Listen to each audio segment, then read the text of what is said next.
രാഷ്ട്രീയ ടോക്സിന് അടുത്ത വീഡിയോയിലേക്ക് സ്വാഗതം. നമ്മൾ പറഞ്ഞാൽ റീ റിലീസ് സിനിമകൾ ശരിക്കും പറഞ്ഞാൽ ഹിറ്റ് ആകുക അല്ലെങ്കിൽ നമ്മൾ പറഞ്ഞാൽ ഒരു വലിയ വിജയത്തിലേക്ക് എത്തിക്കുക എന്ന് പറയുന്നത് വളരെ ചെറിയ കാര്യമല്ല. കാര്യം വർഷങ്ങൾക്ക് മുമ്പ് ആൾക്കാർ കണ്ടു കഴിഞ്ഞ ചില സിനിമകൾ ഒരുപാട് കാലങ്ങൾക്ക് ശേഷം പ്രേക്ഷകൻ ആവശ്യപ്പെടുന്ന സിനിമയും പ്രേക്ഷകൻ ആവശ്യപ്പെടാതെ നിർമ്മാതാക്കളുടെ ഭാഗത്തുനിന്ന് ഒരു റീ റിലീസ് ഉണ്ടാകുകയൊക്കെ ചെയ്യുന്ന ഒരുപാട് സാഹചര്യങ്ങൾ നമ്മൾ കണ്ടിട്ടുണ്ട് മലയാള സിനിമയിൽ.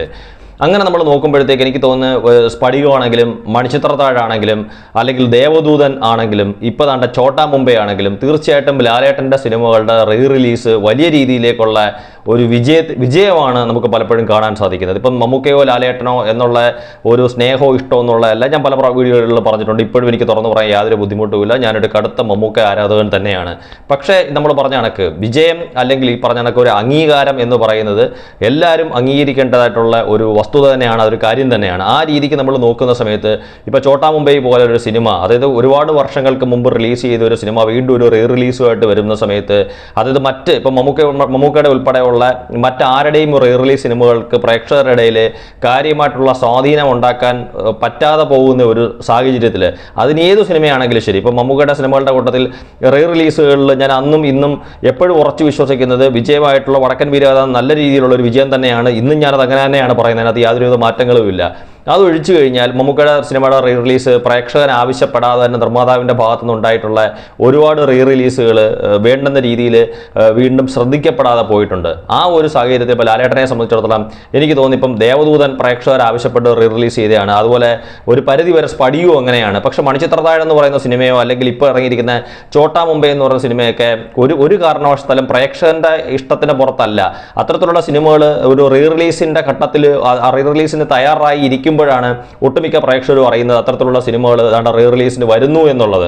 അപ്പോൾ അത്തരത്തിലുള്ള സിനിമകളും കൈനീട്ടി സ്വീകരിക്കുക അല്ലെങ്കിൽ പ്രേക്ഷകൻ സന്തോഷപൂർവ്വം അത്തരത്തിലുള്ള സിനിമകൾ സ്വീകരിക്കുക എന്ന് പറഞ്ഞാൽ ചെറിയ കാര്യമല്ല. ഇന്നലെ ഞാൻ നോക്കുമ്പോൾ തന്നെ ബുക്ക് മൈ ഷോയിൽ ഞാൻ നോക്കുമ്പം ഇപ്പം നമ്മുടെ കൊല്ലം പോലുള്ള അല്ലെങ്കിൽ ഒരുപാട് മേജർ സെൻറ്ററുകളിൽ 2-3 പ്രധാനപ്പെട്ട തിയേറ്ററുകളിൽ റിലീസ് ചെയ്ത സമയത്ത് ഒട്ടുമിക്ക തിയേറ്ററുകളിലും എനിക്ക് തോന്നുന്നു കൊല്ലത്ത് 2-3 തിയേറ്ററുകളിൽ അത് റിലീസ് ചെയ്തിട്ടുണ്ട്. അപ്പോൾ ഞാൻ നോക്കുമ്പം അതിൻ്റെ ഫസ്റ്റ് ഷോ ആണെങ്കിലും അല്ലെങ്കിൽ സെക്കൻഡ് ഷോ ആണെങ്കിലും ഏതാണ്ട് ഓൾമോസ്റ്റ് ഫുൾ എന്നുള്ള രീതിയിലാണ് നമുക്ക് കാണാൻ സാധിക്കുന്നത്. അപ്പോൾ മാത്രമല്ല ഇന്നലെ സെക്കൻഡ് ഷോയ്ക്ക് തന്നെ പല സെൻറ്ററുകളിലും ഉണ്ടായിരിക്കുന്ന ഒരു തിരക്കെന്ന് പറയുന്നത് വളരെ ചെറിയ കാര്യമല്ല. കാര്യം ഒരു നടൻ്റെ പുതിയ സിനിമയല്ല. അതായത് നമ്മളിപ്പോൾ ഈ അടുത്ത സമയത്ത് എല്ലാം പൂർത്തിയാക്കി അല്ലെങ്കിൽ പ്രദർശനത്തിന് ഒരുങ്ങിയിരിക്കുന്ന അല്ലെങ്കിൽ പ്രദർശനം തുടങ്ങിയിരിക്കുന്ന ഒരു പുതിയ സിനിമയല്ല എന്ന് നമ്മൾ ഓർക്കണം. ഒരുപാട് വർഷങ്ങൾക്ക് മുമ്പ് റിലീസ് ചെയ്ത് നമ്മൾ ടെലിവിഷനുകളിലും അല്ലാതെയൊക്കെ കണ്ട് നമ്മൾ പല രീതിയിലുള്ള ചർച്ചകളും ഒക്കെ ചെയ്ത് കഴിഞ്ഞ ഒരു സിനിമയാണ് ഇപ്പോൾ ഈ പറഞ്ഞ കണക്ക് ചോട്ടാ മുംബൈ പോലുള്ള സിനിമകൾ. ഇപ്പോൾ ചോട്ടാ മുംബൈ എന്ന് പറയുന്ന സിനിമ പ്രേക്ഷകരെ സംബന്ധിച്ചിടത്തോളം അവർക്ക് ലാലേട്ടനാണെങ്കിലും കലാഭവൻ മണിയാണെങ്കിലും അല്ലെങ്കിൽ അതുപോലുള്ള ഒരുപാട് താരങ്ങളുടെ ഗംഭീര പെർഫോമൻസ് എന്ന് വെച്ചാൽ അഭിനയിച്ച് തകർത്തെന്നുള്ളതല്ല,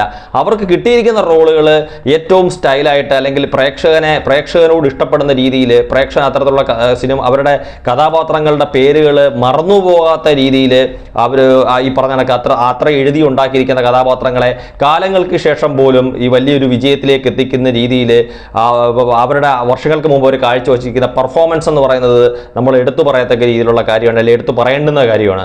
അതൊക്കെ നമ്മൾ നോക്കുമ്പോഴത്തേക്ക് ഒരു റീ റിലീസ് കിങ് എന്ന് വേണമെങ്കിൽ നമുക്ക് ലാലേട്ടനെ പറയാം. റീ റിലീസ് കിങ് എന്ന് പറയുമ്പം അദ്ദേഹം അല്ലാതൊരു കിങ് അല്ലെന്നല്ല ഞാൻ പറയുന്നത്, തീർച്ചയായിട്ടുമാണ്. കാര്യം അദ്ദേഹത്തിൻ്റെ ഇപ്പം നമുക്കറിയാം, ഇപ്പോൾ എമ്പുരാൻ എന്ന് പറയുന്ന സിനിമ ഞാൻ ഈ പറഞ്ഞ കണക്ക് അതിൻ്റെ ഒരു വിജയപരാജയങ്ങളിലേക്ക് ഞാൻ ഇപ്പോൾ പോകുന്നില്ല, അത് പല പ്രാവശ്യം ഞാൻ പറഞ്ഞു കഴിഞ്ഞു. പക്ഷേ തുടരുമെന്ന് പറയുന്ന സിനിമ എല്ലാവരുടെയും കണക്കുകൂട്ടലുകൾ തെറ്റിച്ചുകൊണ്ട് വളരെ വലിയ രീതിയിലുള്ള ഒരു വിജയത്തിലേക്ക് പോവുക എന്ന് പറഞ്ഞാൽ അത് നിസ്സാര കാര്യമൊന്നും അല്ല എന്ന് തീർച്ചയായിട്ടും നമ്മൾ അത്തരത്തിലുള്ള ഒരു വലിയ വിജയം അംഗീകരിക്കേണ്ടുന്ന സാഹചര്യമുണ്ട് ഏതൊക്കെയായാലും. അപ്പോൾ ആ രീതി നമ്മൾ നോക്കുമ്പോഴത്തേക്ക് പ്രദർശനത്തിന് ഒരുങ്ങിയിരിക്കുന്ന നല്ല സിനിമകളാണെങ്കിലും അല്ലെങ്കിൽ കാലങ്ങൾക്ക് മുമ്പ് റിലീസ് ചെയ്തിട്ട് വീണ്ടും റീ റിലീസുമായിട്ട് വരുന്ന സിനിമകളാണെങ്കിലും ലാലേട്ടൻ ഒരു ബോക്സ് ഓഫീസിൽ ഒരു രാജാവ് തന്നെയാണ് തീർച്ചയായിട്ടും. അത് തീർച്ചയായിട്ടും നമ്മൾ അംഗീകരിക്കേണ്ടതിരിക്കുന്നത്. അപ്പോൾ ഇത്തരത്തിലുള്ള നല്ല റീ റിലീസ് സിനിമകൾ ലാലേട്ടൻ്റെയും അതുപോലെ പ്രേക്ഷകൻ ആവശ്യപ്പെടുന്ന ഭാഗത്തു നിന്നുള്ള നല്ല രീതിയിലുള്ള റീ റിലീസുകൾ മമ്മൂക്കയുടെ സിനിമകളിലും ഉണ്ടാകട്ടെ.